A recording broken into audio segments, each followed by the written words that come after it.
நிருபர்களை சந்தித்த சீமான் கூறியதாவது: அந்த பாட்டுக்கும் எங்களுக்கும் எந்த சம்பந்தமும் இல்லை. அந்த பாட்டை பாடி இசையமைத்து வெளியிட்டது அதிமுக. ஜெயலலிதா இருக்கும்போது அதிமுக மேடைகளில் அந்த பாட்டு ஒளிபரப்பப்பட்டது. அன்றைக்கு திமுகவினருக்கு எந்த வருத்தமோ கோபமோ இழிவோ எதுவும் தெரியவில்லை.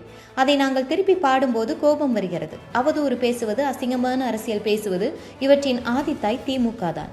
ஒவ்வொரு தலைவர்களை பற்றி கருணாநிதி பேசியுள்ளார். கருவாட்டுக்காரியின் சீமந்த புத்திரர், மரமேறி கட்டபீடி என விமர்சித்துள்ளார். இழிவாக பேசுவதற்கு திமுக ஆட்களை வைத்துள்ளது. சிவாஜி கிருஷ்ணமூர்த்தி, சைதை சாதிக் மற்றும் கட்சி பெண்களை இழிவாக பேசுகின்றனர். நாகரிக அரசியல், கண்ணிய அரசியல் கற்றுக் கொடுப்பதற்கும் அடுத்தவர்களுக்கு போதிக்கும் தகுதியும் நேர்மையும் திமுகவிற்கு இல்லை. சண்டாளன் என்ற சமூகம் இருப்பது எங்களுக்கு தெரியாது. சண்டாளன் என கிராமங்களில் இயல்பாக பேசுவர்.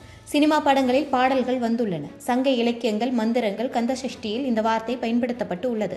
சண்டாளன் என்ற வார்த்தையை கருணாநிதி அதிகமாக பயன்படுத்தியுள்ளார். படங்களிலும் இந்த வார்த்தையை பயன்படுத்தினார்.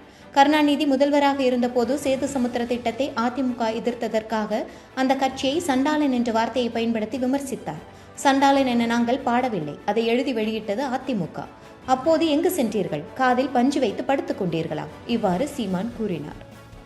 விக்கிரவாண்டி இடைத்தேர்தல் முடிவுகள் வெளியாகியுள்ளன. இதில் திமுக வேட்பாளர் அன்னியூர் சிவா 67,000 வாக்குகள் வித்தியாசத்தில் அபார வெற்றி பெற்றுள்ளார். தேசிய ஜனநாயக கூட்டணி சார்பில் போட்டியிட்ட பாமக வேட்பாளர் அன்புமணி தோல்வியை தழுவியுள்ளார். நாம் தமிழர் கட்சியின் வேட்பாளர் அபிநயா உள்ளிட்ட 27 வேட்பாளர்கள் டெபாசிட்டை பறிகொடுத்துள்ளனர். இந்நிலையில் பாஜக மாநில தலைவர் அண்ணாமலை சென்னையில் இன்று செய்தியாளர்களை சந்தித்தார். அப்போது இடைத்தேர்தல் முடிவு குறித்து பேசிய அவர், விக்கிரவாண்டி இடைத்தேர்தல் முடிவுகள் முழுமையாக வரட்டும், அது குறித்து ஆராய்ந்துவிட்டு பின்னர் செய்தியாளர்களிடம் பேசுகிறேன். நாளை அல்லது நாளை மறுநாள் இது குறித்து தீர்க்கமாக பேசுகிறேன். தமிழகத்தை பொறுத்தவரை இடைத்தேர்தல் முடிவுகள் எப்போதும் ஒரே ஆச்சரியம்தான். ஈரோடு கிழக்கு தொகுதி இடைத்தேர்தலைப் போல இந்த தேர்தல் நடக்கக்கூடாது என்று தேர்தல் ஆணையத்திடம் முறையிட்டோம். ஆனால் பல இடங்களில் முறைகேடுகள் நடந்துள்ளன. இடைத்தேர்தலின் முடிவுதான் தமிழக மக்களின் மனநிலை என்று நினைத்தால் அது தவறு. காரணம், இதற்கு முன்பும் இதுபோல இருந்ததில்லை, இப்போதும் அப்படி இருக்கப் போவதில்லை. தெலுங்கானா மாநிலத்தில் ஆளும் காங்கிரஸ் அரசு வாக்குறுதி அளித்தபடி வேலைவாய்ப்பு வழங்கவில்லை என கூறி பட்டதாரிகள் மற்றும் மாணவர்கள் போராட்டத்தில் ஈடுபட்டு வருகின்றனர்.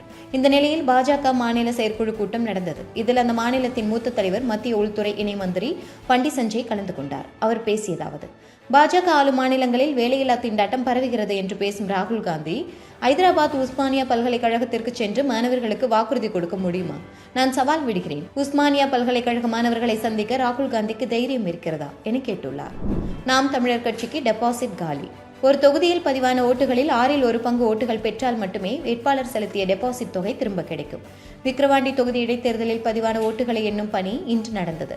இத்தேர்தலை அதிமுக புறக்கணித்ததால் யாருக்கு கிடைக்கும் என்ற எதிர்பார்ப்பு எழுந்தது. நாம் தமிழர் கட்சிக்கு அவர்கள் ஓட்டு போடுவார்களா அல்லது போட மாட்டார்களா என்ற யூகங்கள் கிளம்பின. ஆனால் ஓட்டு எண்ணிக்கையில் ஆரம்பம் முதலே நாம் தமிழர் கட்சி வேட்பாளர் அபிநயா சொற்ப ஓட்டுகளை பெற்றிருந்தார். மொத்தமாக அவர் 10,479 ஓட்டுகளை பெற்றார். தேர்தலில் பதிவான ஓட்டுகளில் 1/6 ஓட்டுகளை நாம் தமிழர் கட்சி பெறாததால் டெபாசிட்டை இழந்தது. விக்கிரவாண்டி தொகுதியை தக்க வைத்தது திமுக. விழுப்புரம் மாவட்டம் விக்கிரவாண்டி சட்டமன்ற தொகுதி இடைத்தேர்தலுக்கான வாக்குப்பதிவு கடந்த 10ஆம் தேதி 276 வாக்குச்சாவடிகளில் நடைபெற்றது. இத்தேர்தலில் திமுக வேட்பாளர் அன்னியூர் சிவா, பாமக வேட்பாளர் அன்புமணி, நாம் தமிழர் கட்சி வேட்பாளர் டாக்டர் அபிநயா உட்பட 29 வேட்பாளர்கள் போட்டியிட்டனர். இத்தொகுதியில் மொத்தம் 1,95,495 பேர் வாக்களித்துள்ளனர். இதன் வாக்குப்பதிவு சதவீதம் 82.47. இன்று காலை சரியாக 8 மணிக்கு வாக்கு எண்ணிக்கை தொடங்கியது. முதலில் தபால் வாக்குகள் எண்ணப்பட்டது. இதைத் தொடர்ந்து மின்னணு வாக்குப்பதிவு எந்திரத்தில் பதிவான வாக்குகள் எண்ணப்பட்டன. இத்தொகுதியில் வாக்கு எண்ணிக்கை 20 சுற்றுகளாக நடைபெற்றது. இந்நிலையில் 20 சுற்று வாக்குகள் எண்ணப்பட்ட நிலையில் திமுக வேட்பாளர் அன்னியூர் சிவா 1,25,712 வாக்குகள் பெற்று வெற்றி பெற்றார். இடைத்தேர்தல் நடைபெற்ற விக்கிரவாண்டி தொகுதியில் திமுக அபார வெற்றி பெற்றுள்ளது. எதிர்த்து போட்டியிட்ட பாமக வேட்பாளரை 69,000 வாக்குகள் வித்தியாசத்தில் வீழ்த்தி திமுகவின் அன்னியூர் சிவா வெற்றி பெற்றுள்ளார். இதுபோன்ற செய்திகளை மேலும் தெரிந்து கொள்ள எங்களது யூடியூப், ஃபேஸ்புக் மற்றும் ட்விட்டர் ஆப்களை சப்ஸ்கிரைப் செய்யவும்.